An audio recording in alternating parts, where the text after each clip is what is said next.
नमस्कार दोस्तों, आपका स्वागत है रंजीत सिंह जी के स्टडी यूट्यूब चैनल में। दोस्तों, आज हम लोग 5000 एमसीक्यू सीरीज का पार्ट 55वां करने वाले हैं, जिसमें टॉप 50 महत्वपूर्ण प्रश्न सामान्य ज्ञान के होंगे। यह प्रश्न आपके सभी प्रतियोगी परीक्षाओं के लिए बहुत महत्वपूर्ण होंगे, इसलिए वीडियो को पूरा ध्यान से जरूर देखना। तो चलिए शुरू करते हैं। आपका पहला प्रश्न है, वह पर्वत श्रृंखला जो पश्चिम में गुजरात से लेकर उत्तर में दिल्ली तक फैली है, कौन सी है? इसके ऑप्शन है अरावली, विंध्य या सतपुड़ा या कैमूर। का सही जवाब है ऑप्शन ए, अरावली पर्वत श्रृंखला है।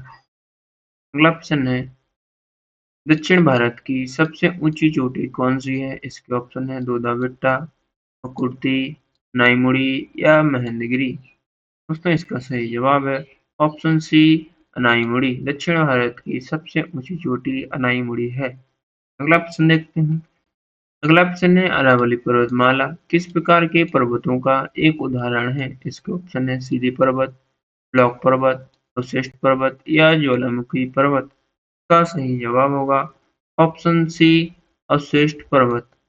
अगला प्रश्न है, हिमालय का प्रसिद्ध जोजिला दर्रा किन दो स्थानों को जोड़ता है? इसके ऑप्शन है ऑप्शन ए, कश्मीर और तिब्बत, ऑप्शन बी, नेपाल और तिब्बत, ऑप्शन सी है लेह और कारगिल, ऑप्शन डी लेह और श्रीनगर। का सही जवाब है ऑप्शन डी, लेह और श्रीनगर। अगला प्रश्न है, पूर्व से पश्चिम दिशा में पहाड़ियों का सही अनुक्रम क्या है? इसका सही जवाब है ऑप्शन ए, नागा, मिकेर, खासी और गारो। अगला प्रश्न है, दक्षिण से उत्तर की ओर पर्वत श्रृंखलाओं का सही क्रम क्या है? दक्षिण से उत्तर की ओर पर्वत श्रृंखलाओं का सही क्रम। का सही जवाब है ऑप्शन डी, पहले बृहद हिमालय, फिर जांस्कर, फिर लद्दाख, फिर काराकोरम। यह पर्वत श्रृंखलाओं का सही क्रम है। अगला प्रश्न है, गंगा के मैदानों में पाए जाने वाले नए जलोढ़ निक्षेपों को किस नाम से जाना जाता है? तो ऑप्शन है भावर, कांगर, खादर या तराई। का सही जवाब है ऑप्शन सी, खादर के नाम से। दोस्तों, वीडियो को पूरा ध्यान से जरूर देखना, क्योंकि यह प्रश्न आपके सभी प्रतियोगी परीक्षाओं के लिए बहुत महत्वपूर्ण है और सभी एग्जामों में बार बार पूछे भी जाते हैं, इसलिए वीडियो को पूरा ध्यान से जरूर देखना। अगला प्रश्न है, रिफ्ट घाटी का निर्माण मुख्य रूप से किसके कारण होता है? दोस्तों, इसके ऑप्शन है पृथ्वी की पकड़ी में तनाव की शक्तियों के कारण, या नदी घाटी के तल के धंसने के कारण, या बलुत पर्वतों के निर्माण के कारण, या वेब की क्रिया के कारण। का सही जवाब है ऑप्शन बी, नदी घाटी तल के धंसने के कारण। अगला प्रश्न है, दो आप शब्द से आप क्या समझते हैं? दोस्तों, इसका सही जवाब है ऑप्शन डी, एक नदी की दो सहायक नदियों के बीच की भूमि को दो आप कहते हैं। अगला प्रश्न है, शिवालिक क्या है? जो ऑप्शन है हिमाद्री के उत्तर में स्थित क्षेत्र, या हिमालय पर्वतमाला की तलहटी, या मेघालय में स्थित पहाड़ियां, या पामीर और म्यांमार के बीच का पठार। शिवालिक किसे कहते हैं? इसका सही जवाब है ऑप्शन बी, हिमालय पर्वतमाला की तलहटी को शिवालिक कहते हैं। अगला प्रश्न है, पालघाट दर्रा किन दो राज्यों को आपस में जोड़ता है? इसका सही जवाब है ऑप्शन सी, केरल और तमिलनाडु को पालघाट दर्रा आपस में जोड़ता है। अगला प्रश्न है, नीलगिरी पहाड़ियों की सबसे ऊंची चोटी क्या नाम है? इसका ऑप्शन है कुनूर बेट्टा, अनाईमुड़ी, या दोदा बेट्टा या बिल्लागिरी। का सही जवाब है ऑप्शन सी, दोदा बेट्टा। अगला प्रश्न है, निम्नलिखित में से कौन सी नदी गंगा की सहायक नदी नहीं है? इसके ऑप्शन है यमुना, सोन या गोमती या सतलुज। का सही जवाब है ऑप्शन डी, सतलुज। यह गंगा नदी की सहायक नदी नहीं है। अगला प्रश्न है, गोदावरी नदी मुख्य रूप से किन राज्यों से होकर बहती है? का सही जवाब है ऑप्शन ए, महाराष्ट्र और आंध्र प्रदेश से होकर गोदावरी नदी बहती है। अगला प्रश्न है, कौन सी नदी विंध्य और सतपुड़ा पर्वतमालाओं के बीच होकर बहती है? इसके ऑप्शन है नर्मदा, सोन, माही या नेत्रावती? इसका सही जवाब है ऑप्शन ए नर्मदा। अगला प्रश्न है, भौतिक विज्ञान के अनुसार क्या कोई ऐसी भौतिक राशि हो सकती है जिसकी कोई इकाई और विमा यानी डायमेंशन ना हो? इसका सही जवाब होगा ऑप्शन ए हाँ हो सकती है, जैसे कि विकृति। अगला प्रश्न है, एक अदिश और एक सदिश राशि का युग्म बताइए जिनकी विमाएं समान होती हैं, डायमेंशन समान होता है। इसका सही जवाब होगा ऑप्शन बी चाल और वेग।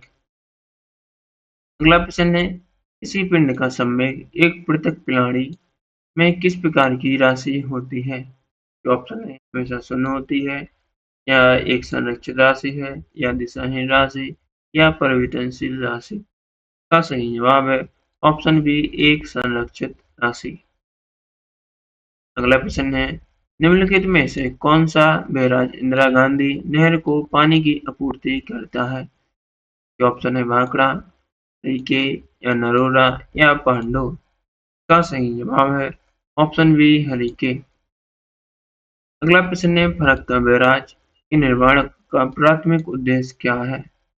का सही जवाब है ऑप्शन ए नेविगेशन, नौवहन को संरक्षित और बनाए रखना। अगला प्रश्न है, राजस्थान का राणा प्रताप सागर संयंत्र किससे संबंधित है? तो ऑप्शन है परमाणु ऊर्जा, सौर ऊर्जा, या जल विद्युत, या सिंचाई योजना से? का सही जवाब है ऑप्शन सी जल विद्युत से। अगला प्रश्न है, निम्नलिखित में से किस स्थान पर हिंदुस्तान एरोनॉटिक्स लिमिटेड की निर्माण इकाई स्थित नहीं है? इसके ऑप्शन है नासिक, कोरापुट, कोलकाता, या बेंगलोर में? इसका सही जवाब है ऑप्शन सी कोलकाता में। अगला प्रश्न है, केंद्रीय भवन अनुसंधान संस्थान कहाँ स्थित है? इसके ऑप्शन है चेन्नई में, रुड़की, लखनऊ, या नई दिल्ली में? इसका सही जवाब है ऑप्शन बी रुड़की में केंद्रीय भवन अनुसंधान संस्थान स्थित है। अगला प्रश्न है, प्राचीन ग्रंथ अष्टाध्यायी किसके द्वारा रचित है? इसका ऑप्शन है कालिदास, वेदव्यास, चाणक्य, या पाणिनि द्वारा? इसका सही जवाब है ऑप्शन डी पाणिनि द्वारा अष्टाध्यायी ग्रंथ रचा है। अगला प्रश्न है, सिंधु घाटी का प्राचीन शहर मोहनजोदड़ो किस नदी के तट पर स्थित है? इसके ऑप्शन है रावी, सिंधु, या घग्गर, या सरस्वती? इसका सही जवाब है ऑप्शन बी सिंधु।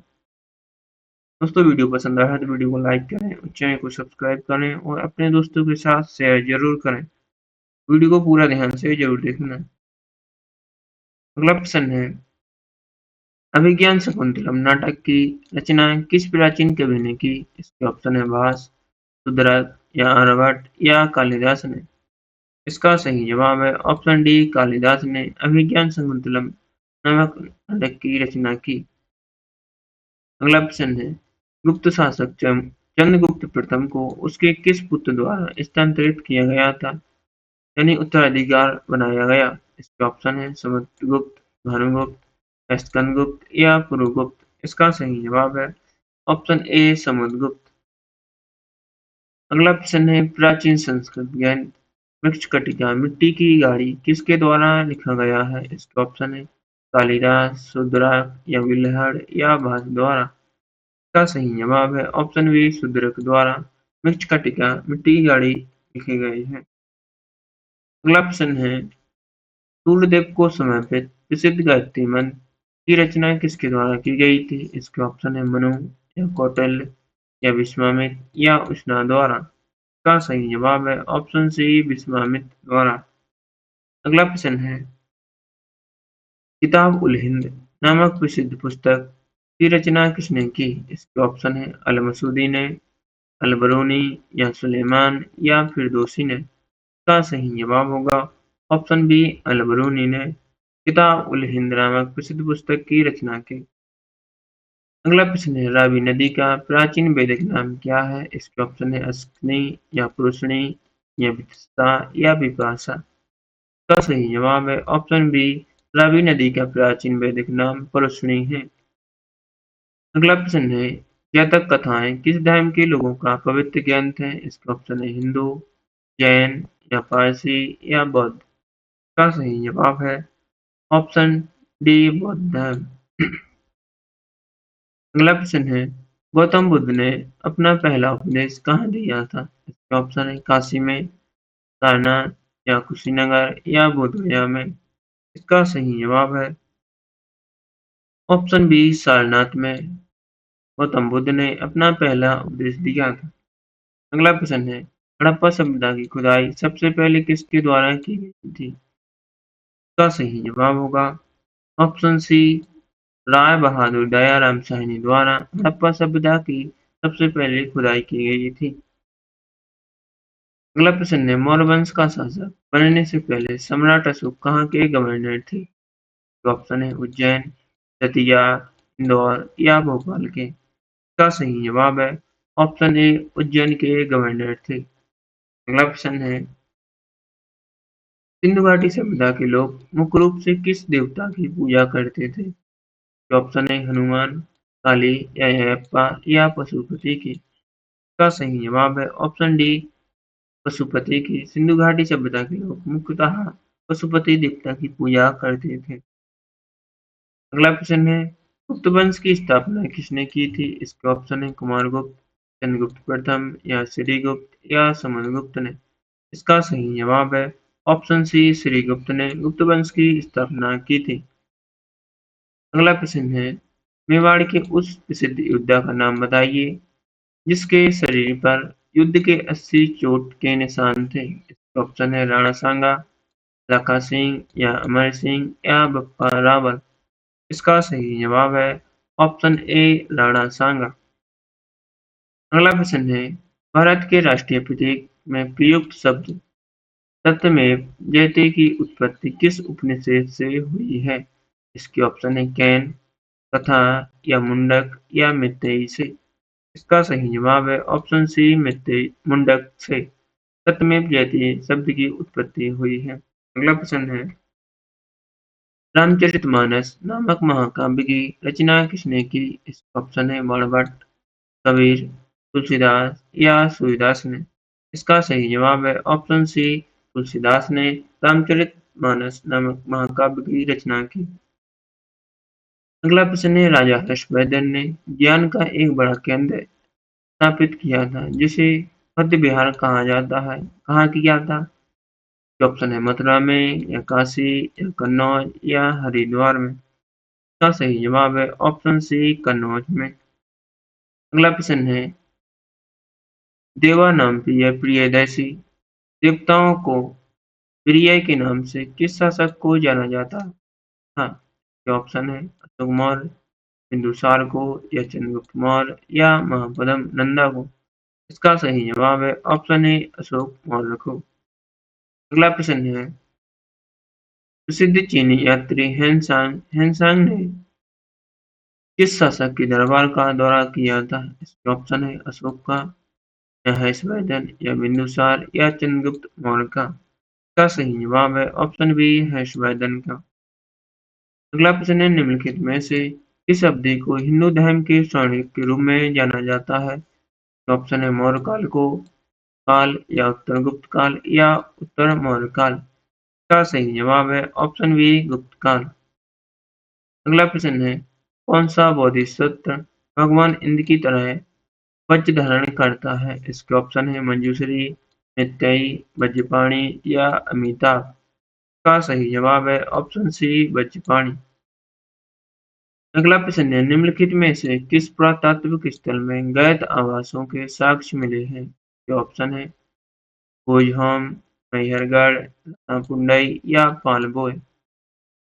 पलबोय। इसका सही जवाब होगा ऑप्शन ए भोजहोम। अगला प्रश्न है बौद्ध धर्म में त्रिरत्न का क्या अर्थ है? इसका सही जवाब है ऑप्शन बी बुद्ध, धम्म और संघ। बौद्ध धर्म में त्रिरत्न का अर्थ है। अगला प्रश्न है निम्नलिखित में से कौन सी प्राचीन भारतीय वेदांग का हिस्सा नहीं है? ऑप्शन है कल्प, निरुक्त या पूर्वमीमांसा या शिक्षा। इसका सही जवाब है ऑप्शन सी पूर्वमीमांसा। अगला प्रश्न है कथा सरित सागर नामक प्रसिद्ध ग्रंथ किसके द्वारा लिखा गया है? इसके ऑप्शन है कालिदास, भास, या जयदेव या सोमदेव द्वारा। इसका सही जवाब है ऑप्शन डी सोमदेव द्वारा कथा सरित सागर नामक प्रसिद्ध ग्रंथ लिखा गया है। अगला प्रश्न आखिरी प्रश्न है 108 उपनिषदों में से किस उपनिषद को सबसे प्राचीनतम माना जाता है? इसके ऑप्शन है छंदोग या मुंडका या बृहदारण्यक या इनमें से कोई भी नहीं। इसका सही जवाब है ऑप्शन ए छंदोग या जिसे छंदोग भी कहते हैं। दोस्तों वीडियो पसंद आया तो वीडियो को लाइक करें, अपने दोस्तों के साथ शेयर करें और चैनल को अभी सब्सक्राइब करें जिससे आपको डेली ऐसे इंपॉर्टेंट वीडियो देखने को मिलेंगे। और आप लोगों ने पिछले प्रैक्टिस सेट नहीं देखे वो भी जरूर देख लेना क्योंकि यह प्रैक्टिस सेट आपके सभी एग्जामों के लिए बहुत महत्वपूर्ण है। और आप लोगों को कमेंट करके बताना है कि आप लोगों ने 50 प्रश्नों में से कितने प्रश्नों का जवाब मेरे देने से पहले दिया है। मिलते हैं अगले पार्ट में। वीडियो देखने के लिए धन्यवाद।